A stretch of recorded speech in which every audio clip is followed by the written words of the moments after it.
চলুন আজকের এই পর্বে আমরা একটা বেশ জটিল ঘটনাকে একটু সহজ করে বোঝার চেষ্টা করি। পেজার অ্যাটাক মানে ইসরায়েলের একটা গোপন অপারেশন। ভাবুন একবার ১৭ই সেপ্টেম্বর ২০২৪ হিজবুল্লার সদস্যদের হাতে থাকা প্রায় ৩,০০০ প্যাজার একসাথে বিস্ফোরিত হল। হ্যাঁ, ঠিকই শুনছেন, আর এটা ঘটল লেবানন আর সিরিয়া জুড়ে। এই ঘটনাটি কিন্তু একটা বড় প্রশ্ন তৈরি করে দেয়। কিভাবে এত নিখুঁত আর বিধ্বংসী একটা হামলা করা সম্ভব হলো? মানে একটা সাধারণ পেজার যেটা শুধু মেসেজ রিসিভ করে, সেটা কিভাবে একটা মারণাস্ত্রে পরিণত হতে পারে? তো চলুন প্রথমে দেখে নেওয়া যাক এই অভাবনীয় হামলার ঠিক পরপর কী পরিস্থিতি তৈরি হয়েছিল। এই বিস্ফোরণের পর চারিদিকে শুধু বিশৃঙ্খলা আর আতঙ্ক। মানে দোকান, বাড়ি, রাস্তা সব জায়গায় পেজারগুলো ফাটছিল। হসপিটালগুলো মুহূর্তের মধ্যে আহত মানুষে ভরে যায়। এর মধ্যে সবচেয়ে মর্মান্তিক ঘটনাটা ঘটে ফাতেমার সাথে, ৯ বছরের একটা বাচ্চা মেয়ে। বাবার জন্য পেজার নিয়ে যাওয়ার সময় সে মারা যায়। ভয়টা এতটাই ছড়িয়ে পড়েছিল যে পরের দিন ওয়াকি টকি এমনকি সোলার প্যানেলও বিস্ফোরিত হতে শুরু করে, যা আতঙ্ককে আরও কয়েক গুণ বাড়িয়ে দেয়। কিন্তু প্রশ্ন হল, ঘটনাটা এই পর্যন্ত গড়ালো কি করে? এটা বুঝতে হলে আমাদের একটু পেছনে যেতে হবে। দেখতে হবে এর পেছনের ইন্টেলিজেন্স ওয়ার বা গোয়েন্দা যুদ্ধটাকে। ২০২৪ সালের ফেব্রুয়ারিতে হিজবুল্লাহ নেতা হাসান নাসরাল্লাহ তার যোদ্ধাদের প্রকাশ্যে একটা সতর্ক বার্তা দেন। তিনি বলেন, ইসরায়েলি এজেন্ট তো তোমাদের হাতেই ধরা, তোমাদের মোবাইল ফোন। তার ভয় ছিল যে ইসরায়েল মোবাইল ফোন ব্যবহার করে তাদের ওপর নজর রাখছে, এমনকি তাদের হত্যা করছে। আর এই ভয় থেকেই তারা তাদের স্ট্র্যাটেজি বদলে ফেলে। ঠিক করা হয় যে স্মার্টফোনগুলো সহজেই হ্যাক করা যায়, সেগুলো আর ব্যবহার করা হবে না। তার বদলে যোগাযোগের জন্য বেছে নেওয়া হলো পেজার। কেন? কারণ পেজারকে মনে করা হতো অনেক বেশি নিরাপদ, যাকে ট্র্যাক করা প্রায় অসম্ভব। যেহেতু এটা রেডিও ফ্রিকোয়েন্সিতে চলে, তাই এর লোকেশন খুঁজে বের করা যায় না বললেই চলে।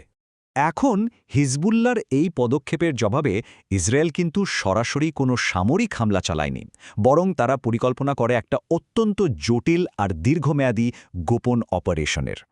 আর এই অপারেশনের দায়িত্বটা দেওয়া হয় ইউনিট 8200-কে। এটা হলো ইসরায়েলের একটা elite military intelligence unit. Signal intelligence আর সাইবার ওয়ারফেয়ারে এদের জুড়ি মেলা ভার। মানে ইসরায়েলের সবচেয়ে জটিল টেকনোলজিক্যাল অপারেশনগুলো এরাই করে থাকে। তাদের প্ল্যানটা ছিল দারুণ, একটা ৪ ধাপের কর্পোরেট হাইজ্যাক বলা যেতে পারে। প্রথমত, তারা হাঙ্গারিতে কিছু শেল বা ভুইফোর কোম্পানি খোলে।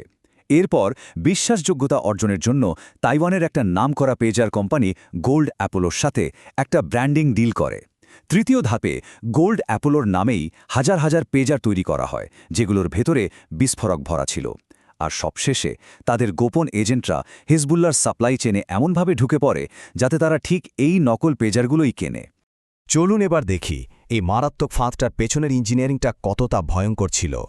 প্রত্যেকটা পেজারকে খুব সাবধানে একটা বোমায় পরিণত করা হয়েছিল। নির্দিষ্টভাবে হিজবুল্লার পছন্দের মডেল AR-924কেই টার্গেট করা হয়েছিল কি, পেজারের ভেতরে যে দুটো AA ব্যাটারি থাকে তার একটাকে বদলে একটা নকল ব্যাটারি ঢুকিয়ে দেওয়া হয়। আর এই নকল ব্যাটারির ভেতরে ভরা ছিল PETN, একটা মারাত্মক শক্তিশালী প্লাস্টিক এক্সপ্লোসিভ। আসল চালাকিটা ছিল ওজনে। একটা সাধারণ AA ব্যাটারির ওজন হয় প্রায় 23 গ্রাম, আর বিস্ফোরক ভরা ব্যাটারিটার ওজন ছিল প্রায় 20 গ্রাম। এই সামান্য পার্থক্যটা খালি চোখে ধরা প্রায় অসম্ভব। আর পেজারের ভেতরে একটা চিপ সেট করা ছিল, যেটা একটা নির্দিষ্ট এনক্রিপ্টেড রেডিও সিগন্যাল পেলেই বিস্ফোরকটাকে ফাটিয়ে দেবে। তো ইসরায়েলি এজেন্টরা সাপ্লাই চেইনকে কাজে লাগিয়ে সফলভাবে ফাঁদটা পাতে, আর হিজবুল্লাহ ভাবে যে তারা একটা নামকরা ব্র্যান্ডের কাছ থেকে নিরাপদ ডিভাইস কিনছে। আর কোনো কিছু না জেনেই তারা এই রকম ৫,০০০ বিস্ফোরক ভর্তি পেজারের অর্ডার দিয়ে বসে। ১৭ই সেপ্টেম্বরের এই হামলাটা ছিল একটা টার্নিং পয়েন্ট, আর এর প্রভাব ছিল অমঞ্চ দূরপ্রসারী।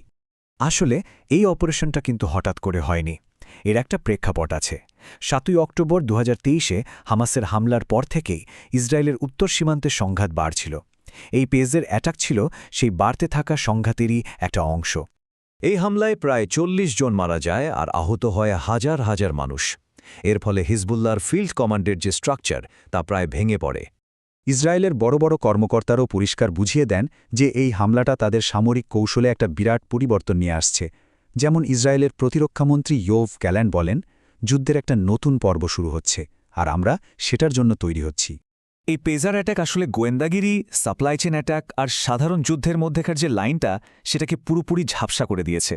আর এটাই আমাদের একটা বড় প্রশ্নের সামনে দাঁড় করিয়ে দেয়। তাহলে কি যুদ্ধের ধরনটাই বদলে যাচ্ছে? এই নতুন ধরনের যুদ্ধের ভবিষ্যৎটা ঠিক কেমন হতে চলেছে?